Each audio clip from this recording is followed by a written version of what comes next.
How to issue a pre-approval notice. First, go over to the left-hand side and click on Add Pre-Approval Notice. Now, the first box here is going to ask you what you want to have as information on the notice.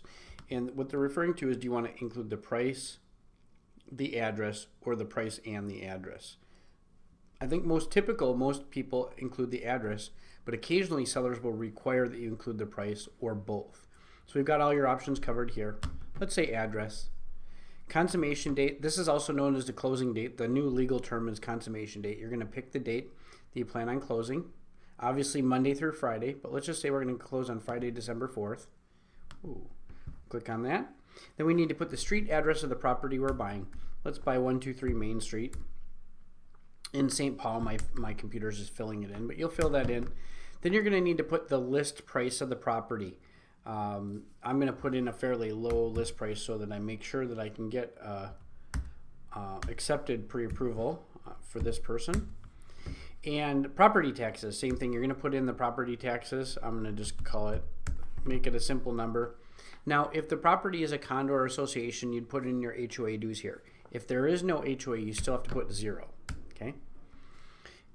Next line here, it's optional to put seller's information, but it does make your offer much more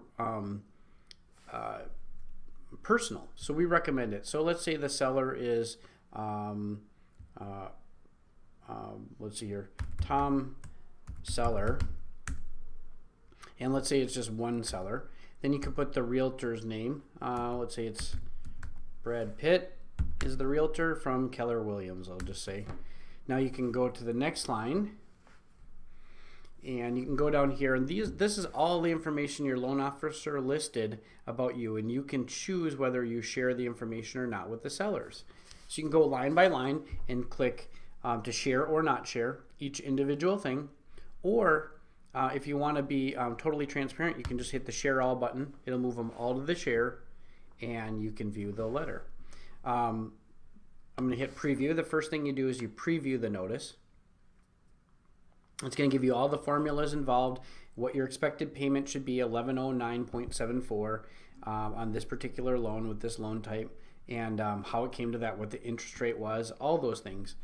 And then it's going to show you the max payment you qualify for. And you can see there's several $100s left here, so you could buy a more expensive house.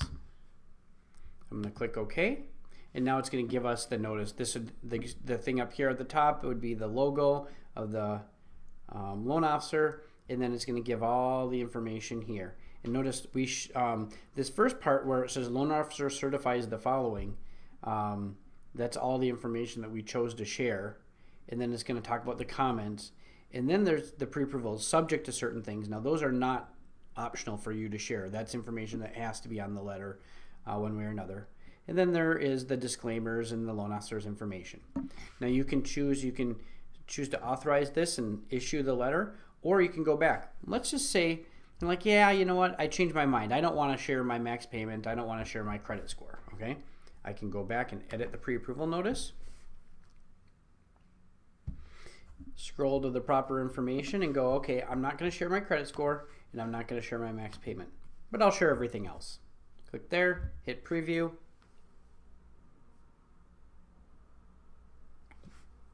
We'll see the new notice. It's going to be missing those two pieces of information. Everything else will still be there. Now I'll hit I authorize to release the information and issue the notice. Now once you issue the notice, you'd think, you know, you're done, right? But you just created it. Now you've got to share it with the sellers. So it's going to give you the numbers all over again. And it's going to give you an instructional page showing you your different options for sharing them. You're going to get this by email too, so we're going to give it to you 2 different ways. So you can just forward the email to the sellers. I think that's the easiest. Or if you prefer, you can click on this link. And we've got a PDF copy of how they can access the letter. Now it tells them the unique ID number they use and your last name. Those are both pieces of information they use. Plus we have one other piece of information that we don't tell them that they have to know already. It's something they would know. So even if someone intercepted this particular letter, they still couldn't view your notice. Hopefully this has been helpful, and check out our other videos. Thank you.